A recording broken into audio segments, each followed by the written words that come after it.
하나님의 말씀 신약성경 누가복음 17장 20절부터 25절까지 말씀을 교독하겠습니다.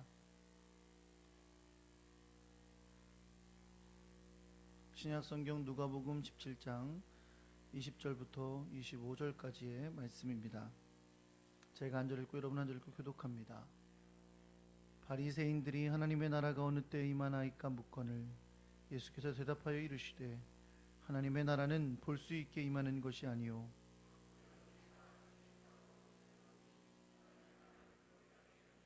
또 제자들에게 이르시되 때가 이르리니 너희가 인자의 날 하루를 보고자 하되 보지 못하리라.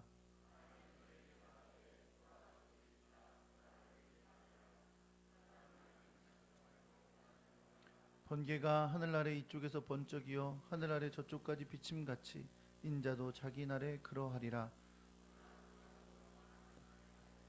이 세대에게 버림바 되어야 할지니라. 아멘.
주님 앞에 시간과 정성을 다해 예배하게 하시니 감사합니다. 또 우리에게 복되고 아름다운 마음 주셔서 주님의 귀한 전 앞에 예물 드려 영광 돌리게 하시니 감사드립니다. 우리의 삶을 담아 기도의 제목을 담아 우리를 향하신 주님의 사랑에 대한 감사로 주 앞에 드렸사오니 주님이 받으시고 흠양하셔서 세상이 줄 수 없는 것으로 갚아주시고 풍성하고 놀라운 주님의 사랑과 은혜와 지혜가 넘쳐나는 우리의 삶이 되게 하여 주옵소서. 행하는 곳마다 하나님의 인도하신 역사하심을 보게 하여 주시고 세상 가운데 승리하게 해주시고 주님이 기뻐하신 열매가 있도록 우리의 삶을 지켜주시옵소서. 주님 앞에 드린 예물 하나님의 영광과 뜻을 따라 아름답게 사용되게 하시고 주님의 나라의 일을 이루게 하여 주시옵소서. 우리 주 예수 그리스도의 이름으로 기도합니다. 아멘. 할렐루야. 옆에 계신 분들하고 인사하겠습니다. 잘 오셨습니다. 사랑합니다.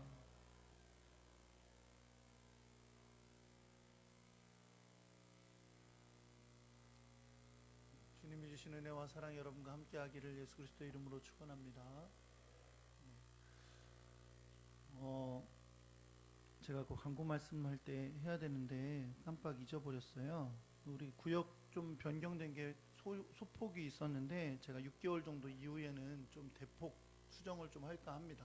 그러니까 나머지 6개월 동안에 예배 잘 드려주시고요. 제가 구역장님들 통해서 구역 예배 보고를 받는데 어떤 구역들은 사람은 많은데 너무들 안 모이는 구역들이 있어요.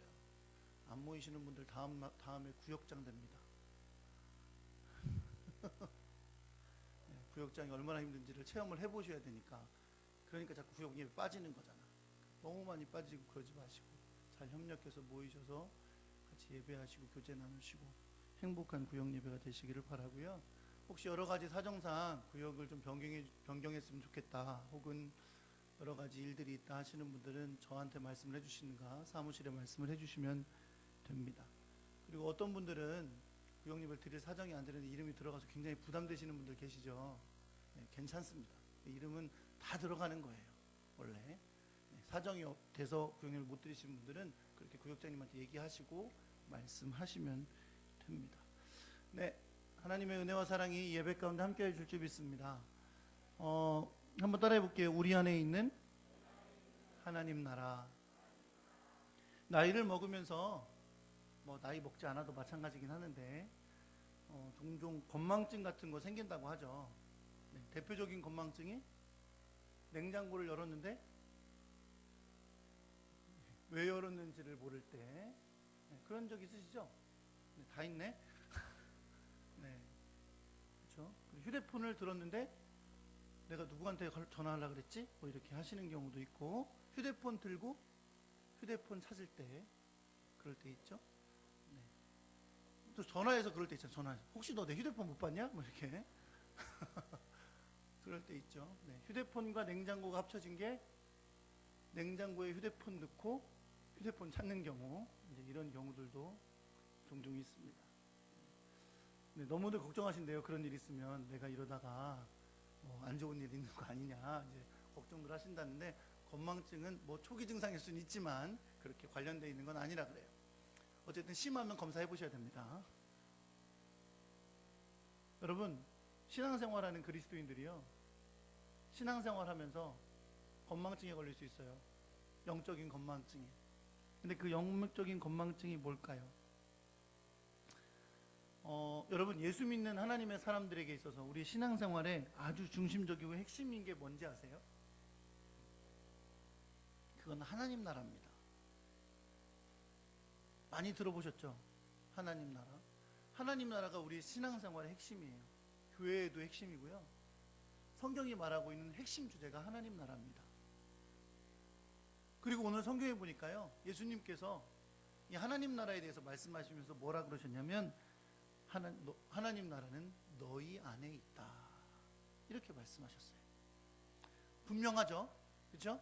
하나님의 나라가 성경의 가장 중요한 주제고, 또 하나님 나라가 우리 신앙생활의 핵심이고, 또 우리의 교회에 있어서도 핵심이 하나님의 나라예요.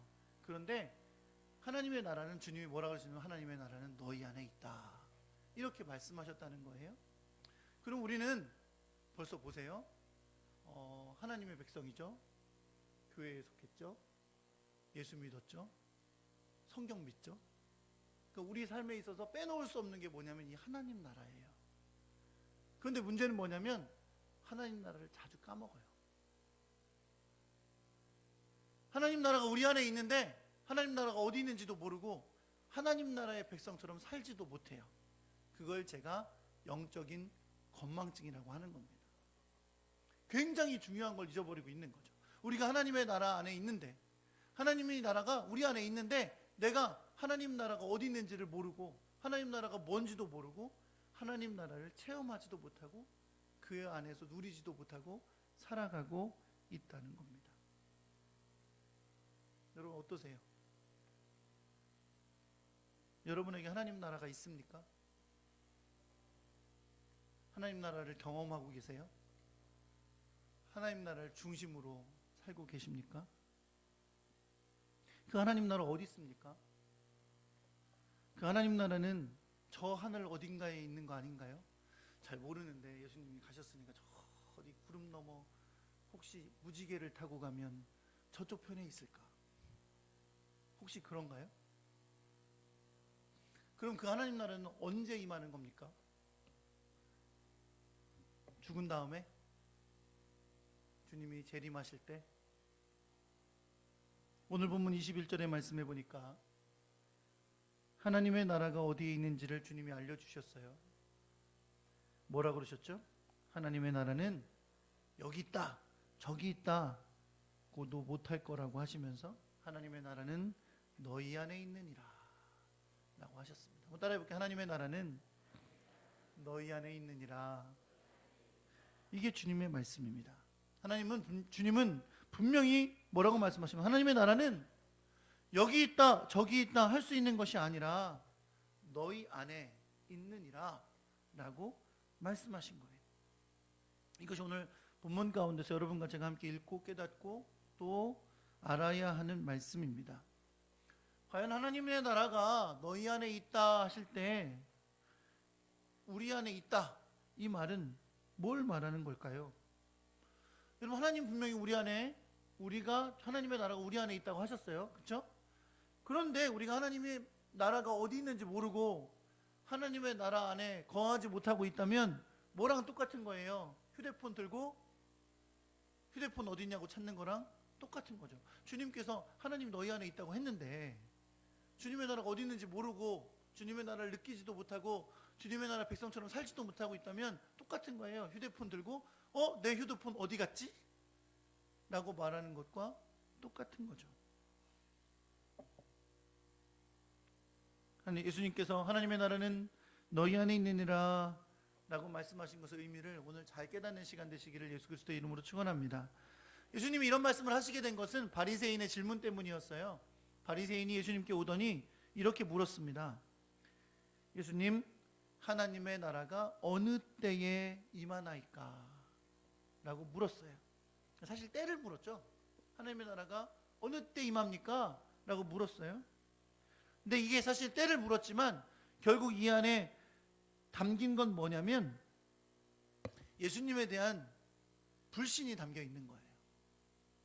왜 그러냐면 여러분, 이 바리새인들이 와서 예수님에게 하나님의 나라가 어느 때 임합니까? 라고 물었다는 걸 뭘 뜻하냐면 예수님을 하나님 나라를 가지고 오시는 그리스도로 믿지를 않는다는 걸 뜻합니다. 왜요? 사실 여러분 세례 요한이 와서 회개를 선포했잖아요. 회개하라 뭐라고? 천국이 가까이 왔느니라. 회개하라 하나님의 나라가 가까이 왔느니라 하면서 누구를 소개했어요? 예수 그리스도를 소개했어요. 그리고 예수님이 오셨죠? 그리고 예수님이 오셔서 또 회개하라 천국이 가까이 왔느니라 라고 말씀하셨어요. 그 말은 뭐예요? 예수님이 바로 하나님의 나라를 가져오시는 분이다라는 걸 선포했던 겁니다. 그러니까 세례 요한이 전한 말씀 그리고 예수님이 선포하신 말씀을 통해 보면 이미 주님은 분명히 하나님의 나라가 시작됐음을, 하나님의 나라가 선포되었고 시작됐음을 선포하셨어요. 그런데 이들이 와서 묻잖아요. 뭐라고요? 하나님의 나라가 어느 때 임하는 겁니까? 라고 묻잖아요. 이런 겁니다, 여러분. 예수님을 그리스도로 믿지 않는 이들은 분명히 아직 하나님의 나라가 임하지 않았다고 생각하고 있는 거고요. 아직도 하나님의 나라가 임하지 않았으니까 자기들은 기다리고 있으니까 언제 임하는 것이 궁금한 겁니다. 그들은 왜 이렇게 예수님께 묻고 있느냐? 왜 예수님이 하나님 나라를 가져오셨다고 믿지 않느냐? 그건 단순해요. 그들이 원하는 방식으로 하나님 나라의 역사가 일어나고 있지 않기 때문입니다. 여러분, 구약 성경에 하나님 나라라는 단어는 나오지 않습니다. 그러나 우리는 그 당시에 유대인들이 가지고 있는 하나님 나라의 개념을 성경을 통해서 또 여러 가지 문서를 통해서 알 수가 있는데요. 유대인들도 하나님의 나라를 메시아가 가지고 온다, 그리스도가 가지고 온다라는 걸 믿고 있었어요. 그런데 그들이 믿고 있는 메시아, 하나님의 나라를 가져오는 메시아는 어떤 메시아냐면 악한 세력을 물리치고 선한 사람이 승리하게 해주는 사람, 특별히 이스라엘의 역사 가운데서 이스라엘을 새롭게 해서 온 세계 가운데 우뚝 선 나라로 만드는 이스라엘을 회복하는 메시아, 그런 메시아로 기대하고 기다리고 있었던 거죠. 그런데 아직 그들은 그 어떤 일도, 자기들이 기대했던 그 어떤 일도 보지 못하고 있는 거예요. 예수님이 와서 사역하면서 사람들이 혹시 예수가 그리스도가 아닌가라고 생각했지만 실제로 예수님이 하시는 일들을 보면 오히려 더 의심만 되고 오히려 정죄할 일만 많지, 자기들이 기대했던 그 하나님 나라의 일이 일어나지가 않는 거예요. 뭔가 하나님의 일이 이스라엘에서 눈에 보이게 악이 물러가고 선이 승리하고 막 이런 일들이, 저 로마, 우리를 지배하는 로마 군대 다 물러가고 이스라엘이 우뚝 서고 하는 뭐 여러 가지 일들이 일어나야 되는데 그러한 일들이 일어나지 않고 있었던 거죠. 그래서 그들은 예수님에게 아직도 묻고 있는 거예요. 하나님의 나라가 어느 때 임합니까? 라고 묻고 있는 거죠. 우리 성경을 이미 잘 알고 있는 우리의 입장에서 볼 때는 이 바리새인들이 예수님께 이런 질문을 하는 건 굉장히 어리석은 질문이에요. 하나님의 나라가 어느 때 임합니까? 라고 질문하는 거예요. 왜? 하나님의 나라는 이미 예수님이 오시면서 이 땅에 시작됐기 때문에 그렇게 묻는 것은 굉장히 어리석은 질문에 해당되는 거죠. 마치 이런 것 같은 거예요. 2번 시내버스가 2번 시내버스, 우리 집 앞에 지나가는 2번 시내버스가 있는데 2번 시내버스를 기다리면서 막 이렇게 얘기해. 2번 시내버스 왜 이렇게 안 오는 거야? 근데 2번 시내버스가 왔어요. 탔어. 2번 시내버스 탔어요. 탔는데 타더니 또 뭐라 그래요? 2번 시내버스 왜 이렇게 안 오는 거야? 그거랑 똑같은 거죠. 우리는 이미 예수 그리스도가 하나님의 나라를 시작하시고 가져오신 걸 알고 있는데 지금도 아직도 하나님의 나라는 언제 시작되냐고 묻고 있는 바리새인들의 모습은 그만큼 어리석은 모습과 같다는 겁니다.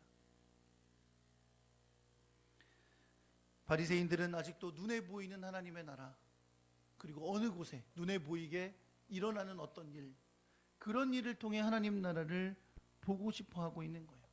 그러니까 눈에 보이는 것을 기대하니까 어느 때에 어느 장소에 하나님 나라의 역사가, 하나님 나라가 세워지는 역사가 일어날 거라고, 그런 일을 메시아가 와서 행할 거라고 기대하고 기다리고 있었던 겁니다.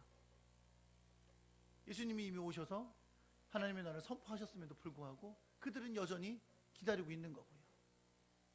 지금도 유대인들은 기다리고 있대요. 메시아를. 예수님 믿지 않잖아요. 아직도 기다리고 있어요. 이것을 너무나 잘 아시는 예수님은 이제 바리새인들에게 이렇게 말씀하십니다. 하나님의 나라는 볼 수 있게 임하는 것도 아니요, 여기 있다 저기 있다도 못한다 라고 선언하십니다. 하나님의 나라는 눈에 볼 수 있게 임해서 야, 하나님의 나라는 저 예루살렘 주변에 있다 이렇게 말할 수가 없다는 거예요. 야, 하나님의 나라는 저 베들레헴에 동쪽으로 5,000m 가면 있다 말할 수가 없단 말이에요. 하나님의 나라는 눈에 보이게 임하는 것이 아니에요.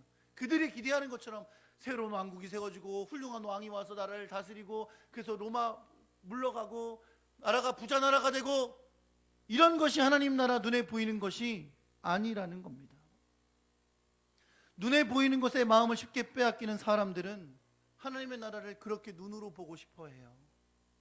뭔가 일어나는 일, 눈에 볼 수 있게 나타나서 일어나는 역사, 그런 것을 보고 싶어 하는 거죠. 그러나 예수님은 하나님의 나라는 그렇게 어느 장소에서 어떤 모습으로 눈에 보이게 일어나는 것이 아니라고 말씀하고 있는 겁니다. 어제 제가 청년부들과 함께 서울 북촌에서 공연 중인 철로역정이라는 뮤지컬을 보고 왔어요. 철로 역정은 존 버년이라는 사람이 쓴 아주 유명한 기독교 고전입니다. 안 읽어보신 분들은 꼭 한번 읽어보세요. 기독교 고전 중에 성경 다음에 제일 많이 읽힌다고 하는 책이 바로 이 철로 역정이라는 책입니다. 이 철로 역정은 비록 성경은 아니니까 하나님의 말씀에 속했다고 말할 수는 없지만, 그러나 그 책을 가만히 읽어보면 어떻게 이렇게 그리스도인들이 걸어가는 삶의 모습을 성경을 근거로 잘 그렸는지, 이건 하나님께서 인류에게 주신 귀한 선물이다 라고 느낄 정도로 너무 훌륭하게 쓰여진 책입니다. 어제 뮤지컬을 보고 천안으로 이제 내려오는데요, 차 안에서 어떤 청년 한 명이 저한테 이렇게 묻더라고요. 목사님, 철로 역정이 무슨 뜻이에요? 이렇게 묻더라고요. 가만히 보니까 이 친구가 뮤지컬을 보러 간다고 오긴 왔는데 처음에 올 때는 관심이 없었나 봐요. 별로. 그냥 간다니까 따라온 거예요. 그럼 제목이 무슨 뜻인지도 모르고 뮤지컬을 본 거죠. 그죠? 봤는데 보고 나니까 되게 괜찮거든요. 되게 감동되더라고요. 그러고 나니까 이제 궁금한 거예요. 뭐가 궁금해요? 제목의 뜻이 뭔지. 이런 걸 아이들 말로 뭐라 그러죠? 뒷북친다.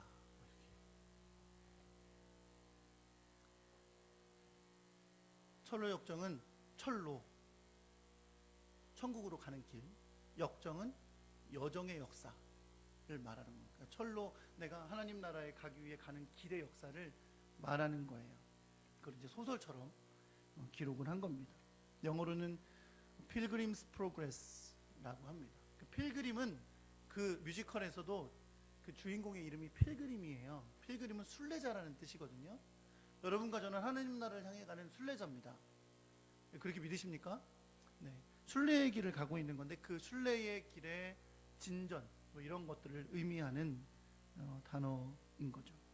그래서 어떤 책에서는 그 필그림을 기독자라고 하기도 하고 또는 성도라고 하기도 하면서 기록을 해 놓았습니다.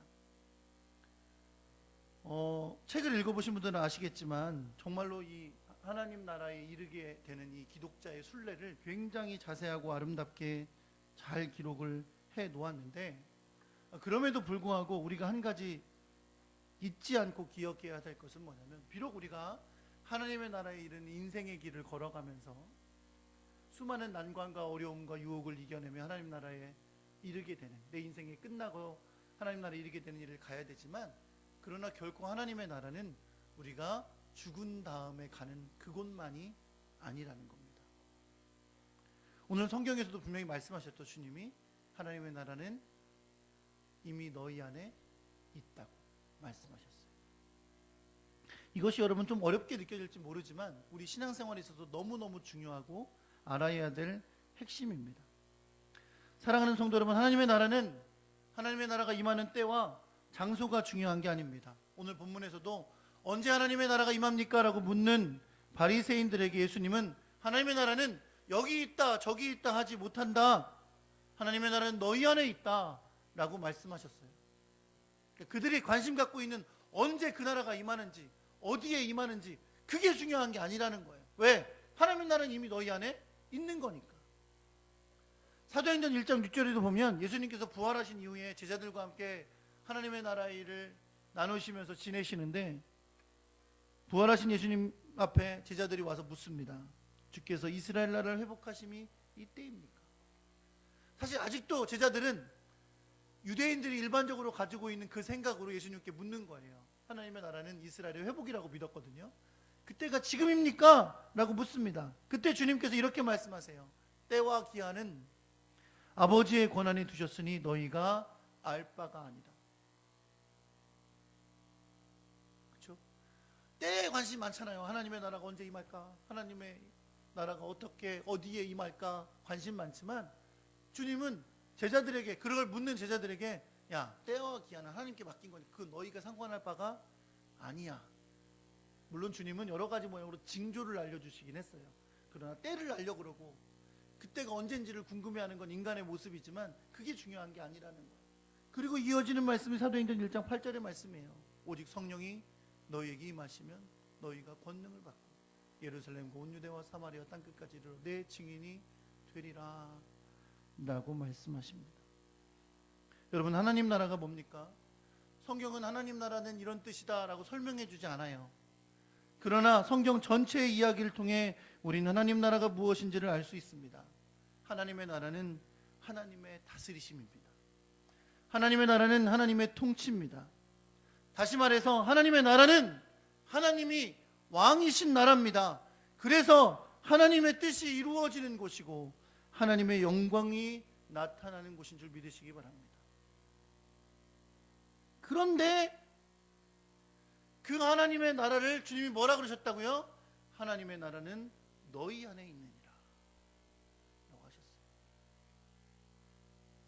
하나님의 나라는 눈에 보이지 않지만 예수 그리스도를 믿는 모든 자들이 경험하게 되는 나라입니다. 그 나라는 이미 예수 그리스도의 오심으로 시작된 나라고, 그 나라는 그를 믿는 자들 안에 나타나고 경험되는 나라입니다. 그들은 이미 하나님의 백성이 되어서 하나님이 다스리시는 하나님 나라를 경험하는 것이고 그 나라의 백성으로 살고 있는 겁니다. 그게 누굽니까? 여러분과 저예요. 그래서 예수님 뭐라고 하신 거예요? 하나님의 나라는 이미 너희 안에 있다 라고 말씀하시는 거예요. 우리 안에 하나님의 통치가 있는 겁니다. 우리 안에 하나님의 다스리심이 있는 겁니다. 하나님의 거룩하신 영광이 드러나는 겁니다. 하나님의 뜻이 이루어지는 겁니다. 그것이 바로 우리 안에 임한 하나님의 나라인 것을 여러분 믿으시기 바랍니다. 이 하나님의 나라는 그냥 임하는 게 아니에요. 예수 그리스도의 십자가의 은혜와 부활로 이루어지는 일입니다. 그것이 바로 뭐예요? 복음이죠. 하나님의 나라는 예수님께서 오셔서 시작하셨어요. 하나님 나라를 선포하셨어요. 그러나 이 온 우주 만물 가운데 하나님의 나라를 선포하셨어도 그 하나님 나라를 경험하고 하나님 나라의 백성으로 누리며 사는 사람은 그 예수 그리스도의 십자가의 은혜와 복음을 믿고 그 안에 살아가는 사람들입니다. 그런데 이 하나님의 나라는 완성된 건 아니에요. 만약에 하나님 나라가 지금 완성됐다면 우리 죄 짓지 않겠죠. 하나님 나라가 완성됐다면 이 땅에 악이 없겠죠. 죄악이 없겠죠. 하나님의 나라는 주님이 다시 오실 때 완성됩니다. 그래서 하나님의 나라는 이미와 아직 사이에 있다 그래요. 따라해 보세요. 이미와 아직 사이에 있다. 이미 예수 그리스도를 통해 복음 안에서 하나님의 나라는 시작됐지만 온전히 완성되는 것은 주님이 다시 오실 때 완성되는 거예요. 이미 시작됐지만 아직 완성되지 않은 나라. 그래서 이미와 아직 사이에 있다고 합니다. 사람들은 주님이 하나님 나라를 완성하는 그날이 오기까지 수많은 유혹에 흔들리게 될 겁니다. 하나님 나라가 여기 있다 저기 있다 하는 수많은 유혹도 받게 될 거예요. 얼마 전에 보니까 어떤 분이 하나님 나라는 저 피지에 있다 해가지고 수많은 사람들을 데리고 피지에 가서 살고 있더라고요. 그렇죠? 여러분 비디오 보신 적 없어요? 그것이 알고 싶다 이런 거? 딸 보고 엄마를 막 때리라 그러고 그런 장면 보셨어요?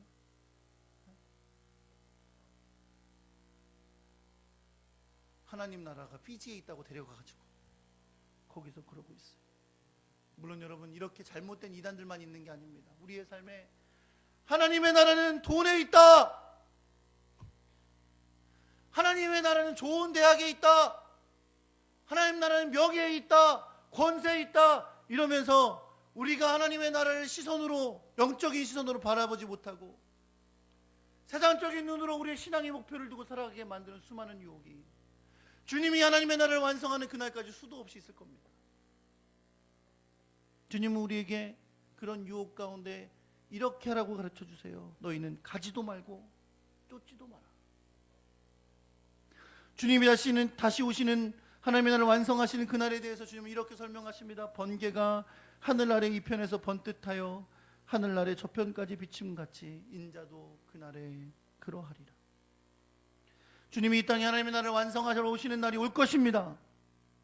그런데 그때가 오기 전에 오늘 성경에 있는 말씀에 의하면 주님이 반드시 하셔야 될 일이 있어요. 그 일이 뭐예요? 많은 고난을 받으며 이 세대에게 버림바 되시는 겁니다. 우리에게 하나님의 나라를 완전히 이루게 하기 위해서 예수님은 십자가의 고난과 죽으심을 당해야 하는 것이고, 그러나 3일 만에 부활하심으로 우리에게 영원히 하나님 나라에 살 수 있는 소망, 죄와 사망의 권세를 이기고 영원한 하나님의 나라에 이르는 소망을 우리에게 허락하여 주신 것을 여러분 믿으시기 바랍니다.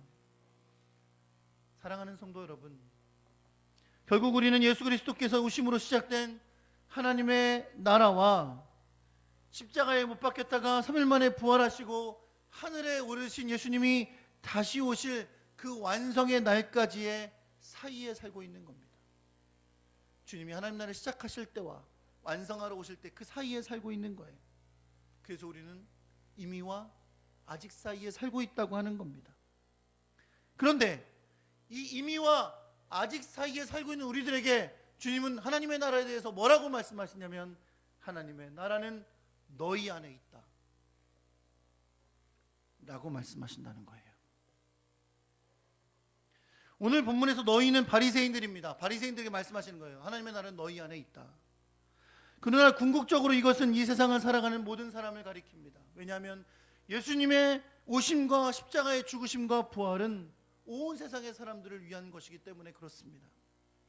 그러나 이 하나님의 나라를 경험하고 그 안에 사는 것은 누구만 할 수 있는 거냐? 이 하나님 나라의 복음을 믿고 의지하고 하나님의 백성으로 사는 사람들 뿐입니다.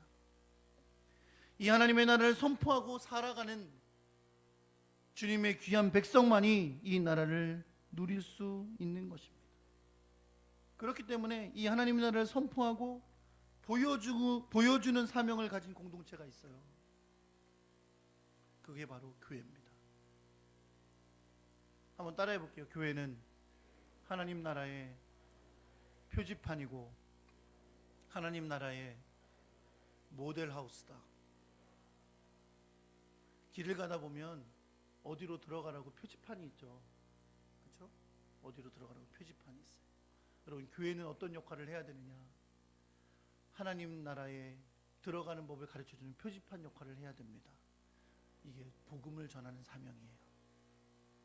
입술을 열어 힘을 다해 주님께서 우리에게 주신 복음을 전함으로 표지판의 역할을 감당해야 됩니다. 할렐루야.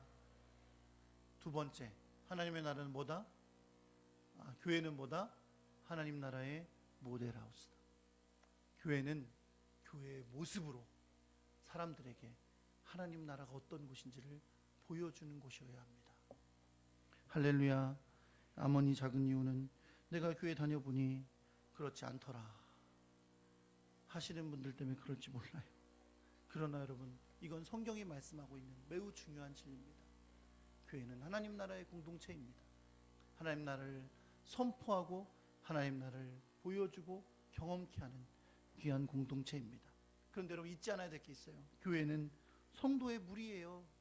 여러분과 제가 교회입니다. 그렇다면 여러분과 저는 움직이는 교회인 것을 믿으시기 바랍니다. 내가 학교에 가면 학교에 가는 교회예요. 내가 직장에 가면 직장에 가는 교회예요. 사업터에 나가면 사업터에 나가 있는 교회예요. 똑같은 사명 감당해야 돼요. 어떤 사명이요? 하나님의 나라를 가르쳐주는 표지판의 사명. 하나님의 나라가 사람에게 임할 때 어떤 모습이 되는지를 보여주는 모델하우스의 사명. 그 사명을 감당해야 되는 것을 여러분 믿으시기 바랍니다. 제자들이 예수님께 와서 기도를 어떻게 하는 건지 가르쳐달라고 했어요. 그랬더니 예수님께서 기도를 가르쳐 주십니다. 그게 뭐예요? 그게 뭐예요? 십계명이요? 주기도문이에요. 그렇죠? 여러분, 주기도문 어떻게 시작합니까? 하늘에 계신 우리 아버지, 아버지의 이름을 거룩하게 하시며 아버지의 나라가 오게 하시며 아버지의 뜻이 하늘에서와 같이 땅에서도 이루어지게 하소서. 사랑하는 성도 여러분, 우리에게 기도를 가르쳐 주신 주님이 우리에게 기도하라고 하신 것 중에 첫 번째가 뭐예요? 하나님의 아버지의 이름이 거룩하게 되십시오. 하나님의 나라가 임하십시오. 하나님의 뜻이 하늘에서처럼 땅에서도 이루어지게 하십시오. 여러분, 이게 하나님의 나라입니다. 하나님의 이름이 거룩히 여김을 받으시고 하나님의 나라가 이루어지고 하나님의 뜻이 하늘에서처럼 땅에서도 이루어지는 것, 그것이 하나님의 나라입니다. 주님은 그 하나님의 나라가 여기 있다 저기 있다 하는 것이 아니라 너희 안에 있다 라고 말씀하셨어요. 그 말은 무슨 말입니까? 하나님의 이름이 거룩하게 되시고 하나님의 나라, 하나님의 통치가 이루어지고 하나님의 뜻이 이루어지는 일이 우리 안에 일어나야 된단 말이에요. 그것이 하나님의 나라가 우리에게 약속하신 하나님의 나라인 것을 여러분 믿으시기 바랍니다. 완전하지 않기 때문에, 아직 완성되지 않았기 때문에 싸움이 일어납니다. 이걸 영적 싸움이라고 하는 거예요. 하나님의 뜻이 이루어지지 않게 막습니다. 복음이 들어가지 않게 막습니다. 하나님의 뜻대로 살지 않도록 사탄은 방해하고 우리를 무너뜨리려고 합니다. 그래서 주님이 기도하라고 하시는 거예요. 기도해야 하나님의 나라를 이루게 되기 때문에 그렇습니다. 사랑하는 성도 여러분, 여러분과 제가 주님의 나라가 완성되는 그날까지 믿음으로 살면서 주님의 나라의 일을 보여주는 표지판의 사명을, 그리고 하나님의 귀한 나라의 모습을 드러내고 보여주는 모델하우스의 사명을 온전하고 아름답게 감당하는 하나님의 사람 되기를 우리 주 예수 그리스도의 이름으로 축원합니다. 내가 어디 가서 무엇을 하든지 하나님의 뜻이 이루어지고 하나님의 거룩하심이 나타나고 하나님의 영광이 드러나는 그곳이 되도록 주님의 부름받은 자의 사명을 감당하는 하나님의 사람 되기를 우리 주 예수 그리스도의 이름으로 축원합니다.